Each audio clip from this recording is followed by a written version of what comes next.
ఇంట్లో చావు అయిపోతే వాళ్ళు ఎంత భయంకరం ఉంటుందో తెలిసిన, వాళ్ళు టీవీలు పెట్టరు, వాళ్ళు నవ్వరు, వాళ్ళ ఇల్లు వాళ్ళు వాళ్ళ చుట్టుపక్కల అందరూ కూడా చాలా విచారకరంగా ఉంటారు, బాధలు ఉంటారు.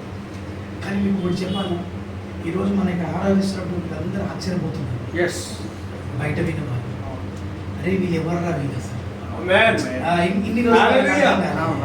ఇన్ని రోజులు నువ్వు ఎంత కొట్టుకున్నా, ఎంత కంజర్ వాయించినా, ఎంత చప్పట్లు కొట్టినా, ఎన్ని పాటలు పాడినా, ఎన్ని అల్లరి చెప్పినా, డాన్స్ అయినా ఎవ్వడికి అర్థం కదా. నేను చెప్తున్నా, ఇప్పుడు అర్థమవుతుంది ప్రతి ఒక్కడికి. అరే వీళ్ళు రా క్రైస్తవులు, వీళ్ళు క్రైస్తవులు.